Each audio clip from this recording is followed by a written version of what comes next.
Wow, very nice, very nice. I love the stretching back part. That seems like he's yawning, you know, like, oh, yeah. Yeah, I'll be doing that sometime soon. But I think it's time to find out what's happening in the kitchen. And of course, MM and Tolu are on standby. All right, welcome back, guys. Okay, so Tolu is going to take us through what she's cooking this morning. Tolu, what are you cooking this morning? Good morning. So we're making the fudge brownie this morning. Okay. It's a very quick snack that a parent can make for the child, and you can do it in advance. So it's something you can do, store in the fridge if you have constant light. Okay. If you don't have constant light, you store in the freezer. It's very easy and quick. So I'll just take you through the ingredients really quickly. Okay, so talking about, before you start up, what's the difference between the brownie and cookies? Well, the brownie is a breed between cookie and cake. So it's not a cake, it's not a cookie. It's soft, it's moist, it's Fluffy. chewy. That's cake. Oh, that's cake. Oh, okay. It's chewy, it's, you know, it's very filling. Very filling. Okay, so what do we have here on the table? What are the ingredients we're going to need? All right, so this is flour. We have the cocoa powder and butter. We have sugar, eggs. If this recipe, for example, requires 2 large eggs, but because I don't have 2 large eggs, I'm going to be using 3 medium eggs. Okay. So eggs, and we're using the strawberry for garnishing, you know, you don't really have to do that. Oh, okay. It's not, but then the chocolate is nice to have a feel of chocolate bites in it. Okay. So, yeah, that's basically always very easy, quick, straight to the point. All right, so let's start up. All right, so we're just going to, before we start up, I need to talk about this. Okay. You know, we have 2 different pans. There's a silicone one and the normal traditional pan we have. This one, if you're going to use this So pan. what did you call it again? Silicone mold. Silicone mold, but it's plastic. It's silicone. Plastic. Oh, it's silicone Yes, plastic. Okay. So like if you're going to use this one, you have to cream it with butter or oil or whatnot, then flour it and put a baking pan and baking sheets in it so that the batter doesn't stick to it. But this is quite easy. You don't need to cream, oil or whatnot. Just pour the batter and put it straight into the oven. Okay, so let's start up. So This looks good already. we're going to start by melting the cocoa powder and the butter and the sugar. It's going to take a few minutes though. So we have the cocoa powder, butter, and sugar. Yes. Okay. It's going to take a few minutes to go round through it. But that's a lot of sugar though. Yes, now the thing is that, you know, cocoa powder is not necessarily sweet. There's the Dutch processed cocoa powder and it's so unsweet, it's really bitter. So the sugar is going to, you know, bring it out. Okay. Well, So it's left to you though. what does the cocoa powder do for this? Now this is, let's just say, chocolate in form of powder. Okay. So, and we're doing brownie, remember? And brownie is literally brown. Oh, And literally chocolatey and rich. Okay, so this process seems like the traditional way, where you put the pan on. What are the other alternative methods? You could put this in the microwave, but you have to put it in for like 30 seconds interval, bring it out, mix it up. But you definitely do not put it directly on the heat because it's going to burn. It's going to burn. It's going to go like, because we're melting sugar as well. And you know, when you over melt or heat sugar, it turns to caramel. Caramel. Oh. Yes. Brown caramel, right? Yes, it turns to caramel, and trust me, that's not what we want. Oh, okay. So we're going to go over this. It's just going to take a few minutes. It's important to get your water to boil. I hope the water is heating up though. Yes, it is. Oh, okay. You have good, you know, smoke coming out from it, steam. And then it has to be done in a stainless steel. It could be bowl. in a glass bowl as well. Oh, okay. Yes, it could be in a glass bowl. Just make sure that the glass bowl is recommended for heat, like the ones that you can use with heat. Okay. Not just any plate. Please don't break your plate. It has to be a strong glass Yes, bowl. really strong glass. For the purpose of baking and things like that. Okay. Okay, let's move over to the strawberries while you're doing that. Yeah. In the absence of strawberries, what do you use instead? Oh, please, you could do anything. The strawberry is just, because it's red, it's fine for garnish. Oh. You could use anything. You could use banana, you could, anything you want, pineapple, anything. Well, you know, when you talk about brownness, the first thing that comes to mind is raisins. Really? Yeah, because I you always don't like have raisins fruitcake. in your brownies. And That's fruitcake. oh, that's fruitcake. Okay, Yes. I guess I'm mixing it up. That's fruitcake. And I think because fruitcake is brown, so you think it's brownie. But Brownie. Okay. no. So how far gone are we with this? Oh, well, it's got, we still need a bit more time. Still a bit more time. Still, you know. So you have to make sure the butter is well. Yes. It melts, right? Yes, you have to make sure it melts properly. Like this is gonna turn to like mud. Literally mud. Mud. So we have to make sure. You know, I really hate to bake. Yes, because it's very long. It's a very long process. It depends. Like I usually, I was like you, but I usually do recipes that are very easy. Like most of the time, I hardly bake with butter. I use oil most of the time. Oh, you could use oil. Oh, yes. Oh, really? Vegetable oil or olive oil or coconut oil? Anyone. It depends on you. If you use coconut oil, just get ready for the coconut flavor. Oh, but I think that would turn out really nice, don't you think? Yeah, it will. It will, definitely. Any form of oil whatsoever. I just rather bake with oil. It's easy, it's quick, straight to the point. Butter, look at what we're going through because of butter. No. What was this? It's already changing consistency. It'll soon be there. So I guess this takes a long time. Yes. Yeah. But if you look at it, it's already like changing. Yeah. Because the heat is just having contact. Okay, so for those of our viewers joining us now, just tuning in, can you please take us through this process once again? Okay, so we are melting. Well, this is a fudge brownie. It's a quick snack for your kids. Yeah. For yourself. Yeah. And what do we have in here? So we have butter, cocoa powder, and sugar. So we're trying to melt them together to form a like thick consistency, like thick mud. Okay. So in the absence of butter, we could use coconut oil, groundnut oil, vegetable oil. Yes, you need to try the recipe. The beauty about the recipe, like developing, is that you just try different things until you meet the right consistency. Like for example now, I used about 150 grams of butter in this. Oh. If I was going to do oil, I'll probably use about 100 grams or less. Oh. Because oil is kind of more...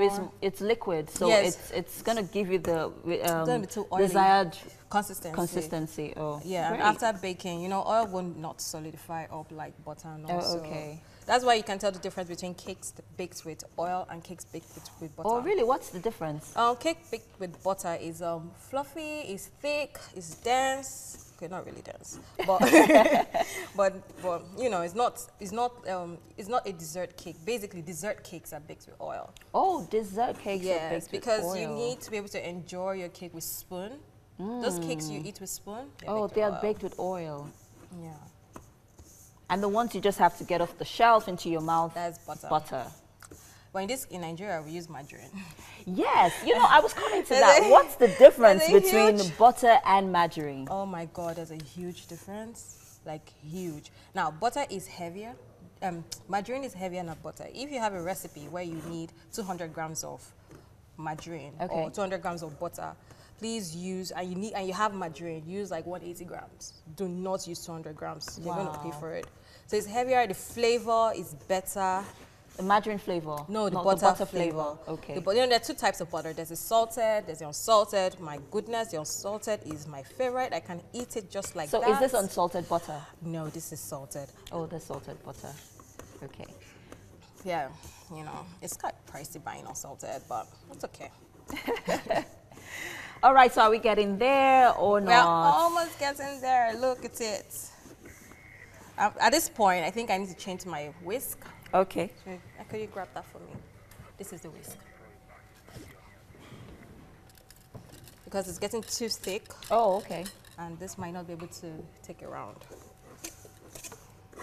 We're almost there, guys. A bit of patience. Baking is a stress relief. Oh. You know? You're going through a lot and you just want to, you're just like ironing for some people.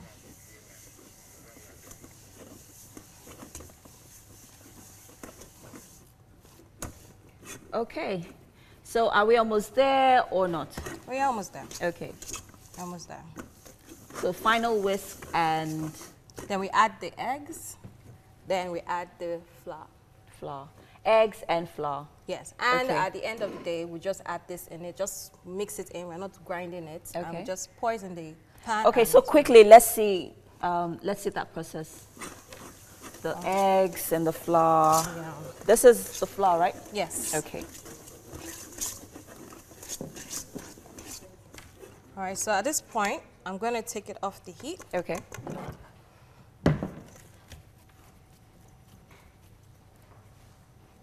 This is getting really interesting. Can you smell? Yeah, and it smells good. Yeah, it smells like chocolate. Powder, it smells like chocolate. Exactly. No wonder wherever I see brownies, I always think it's chocolate cake. Wow. I always, in my head, like, oh, this is chocolate cake.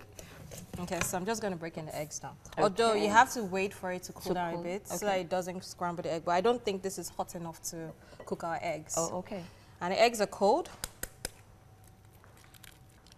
So I'm going to mix them one at a time so that it doesn't cook.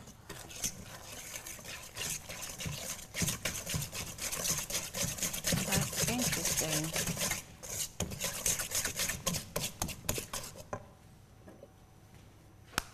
So we're putting in the eggs.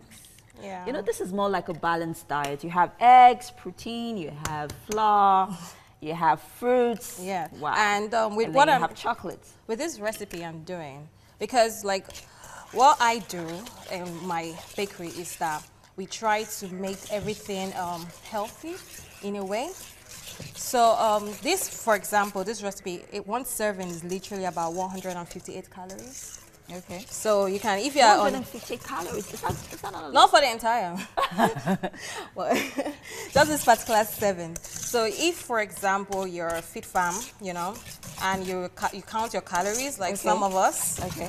I think that would be good for you to count in. So okay. So we're putting in the flour now, and yes. Well, I guess we'll just have to see how this goes, right? You need to sift your flour. Okay. Yeah. Oh, okay. You need to sift your flour. Yeah, but you just put it in and just, you know, mix. We're almost done now. All right. It's very quick and easy. We've gone through the hard part.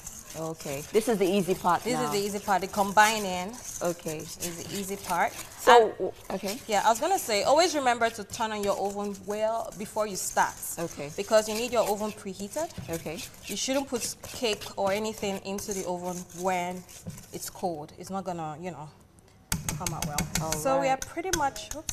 Okay, so while the wick skin process is taking shape, we'll move on to Yomi and Titi. Over to you.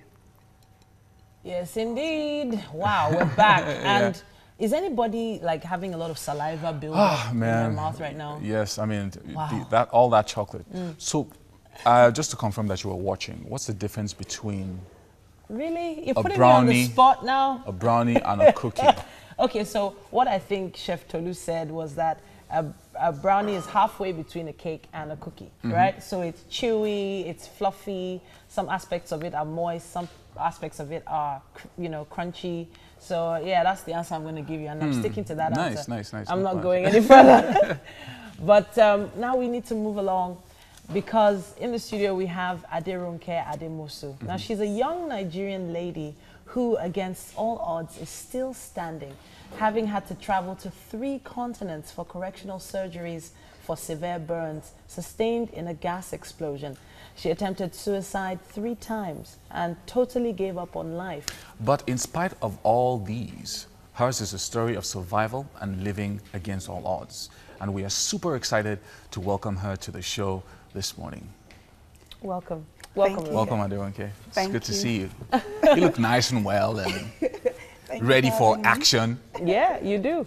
Thank you. Brand new mom. So now, from what we just heard, you know, there must be a very powerful story, and with powerful stories like yours, I always find it better if you take an angle and tell us exactly what happened from the beginning. Okay.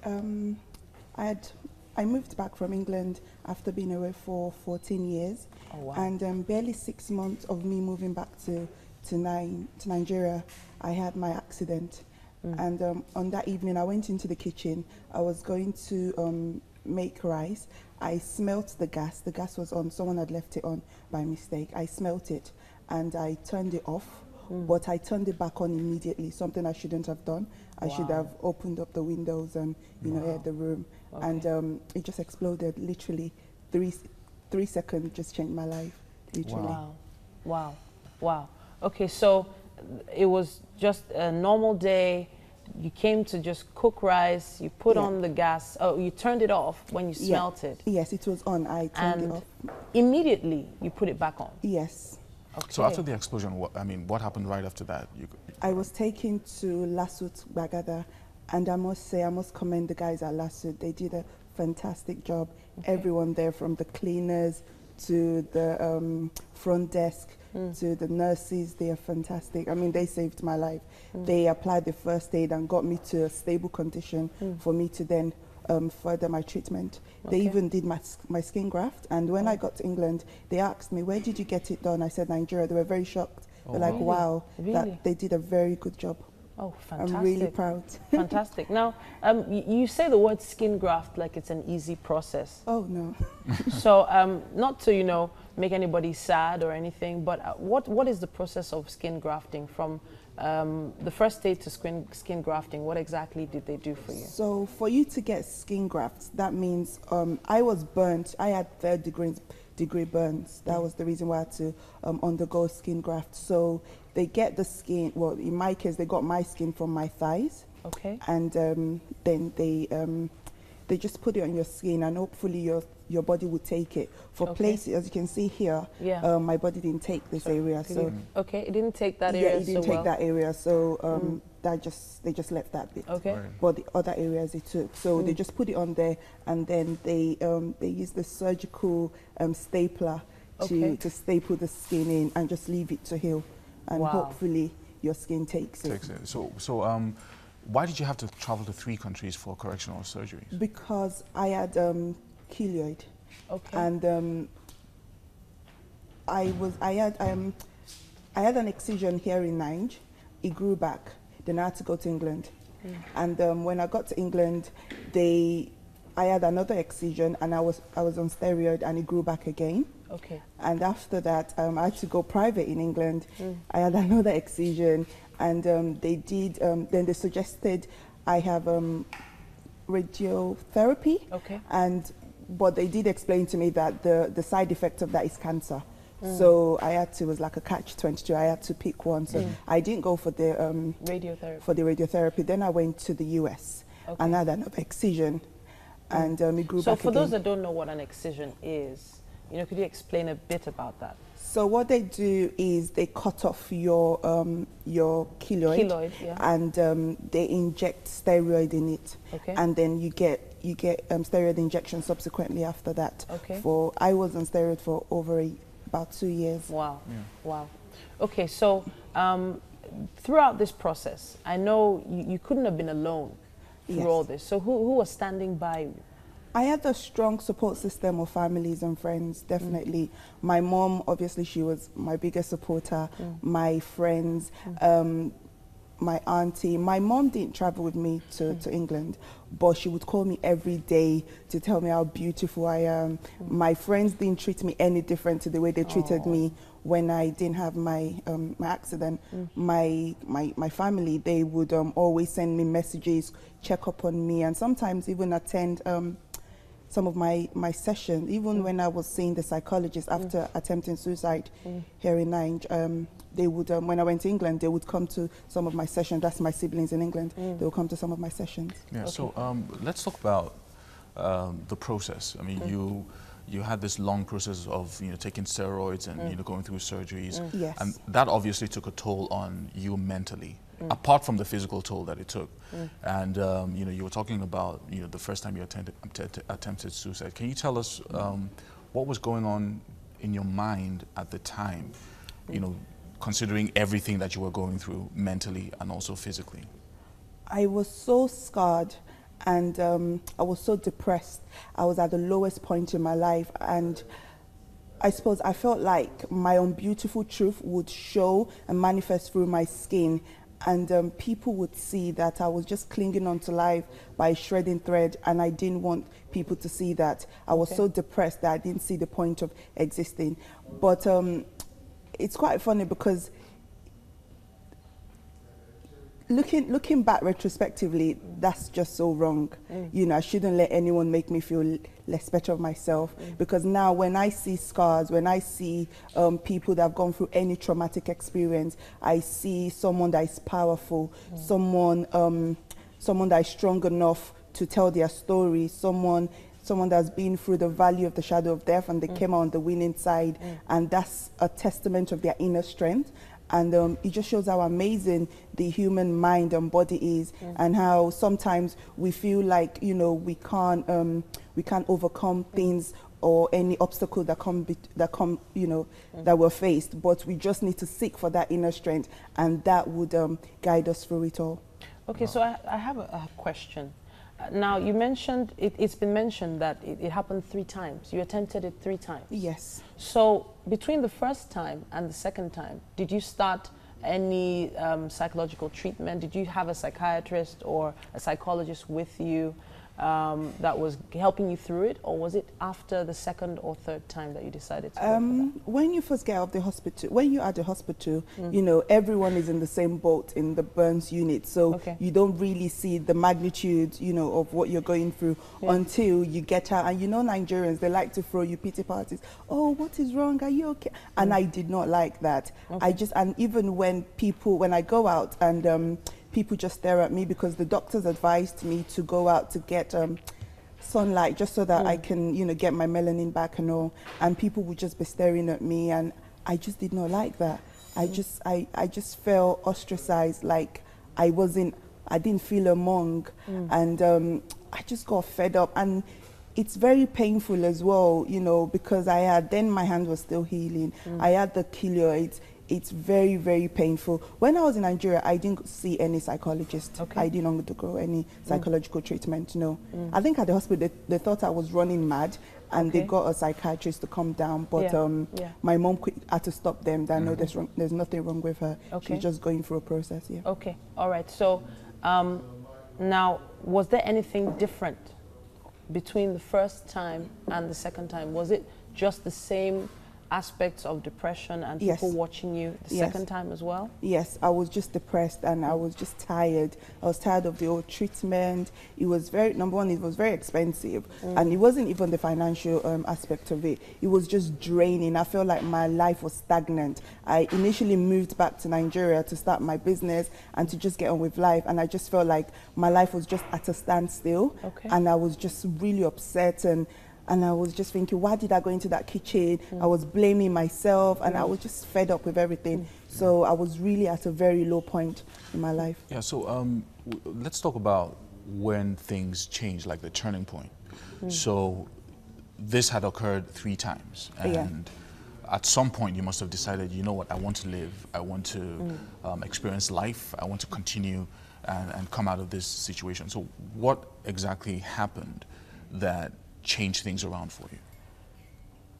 When I went to England for treatment, for further treatment, I was seeing a psychologist, and she would explain to me that it's not the end of the world. You know, I shouldn't just write myself up. And apart from that, I had an epiphany when I was in England, that, you know what, the worst that could have happened has happened. I could have died. I shouldn't be ungrateful. You know, this kind of incident has killed a lot of people. I could have died, but I came out alive. So I should be hopeful, you know, and just remain, you know, strong and positive. And I thought to myself, if I try to attempt suicide, my mom's quite old, she's in her 70s.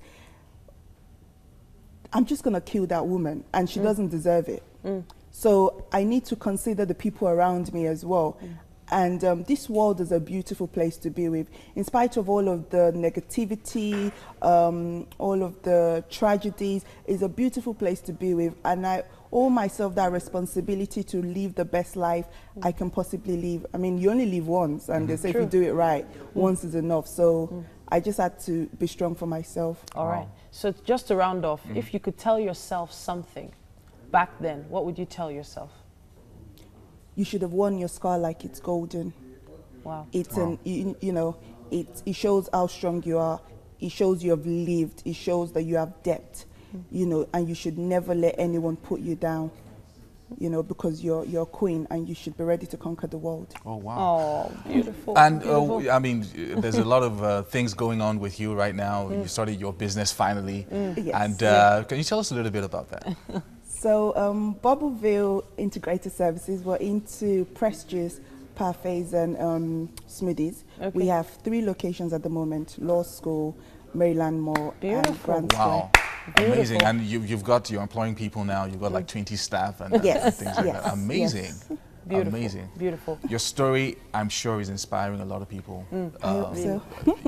Not just people who have suffered, severe burns like you did, but probably going through all sorts of things, probably their own kind of depression or whatever it is, and they're watching it this morning and they're just getting inspired and strengthened. Thank you so much. Thank you for having me. We'll be talking some more during this performance. We have coming up next Omotayo, the performer.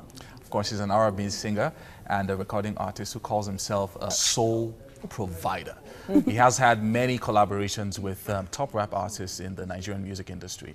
And he's going to be joining us for a wonderful performance right here in the studio. Enjoy this.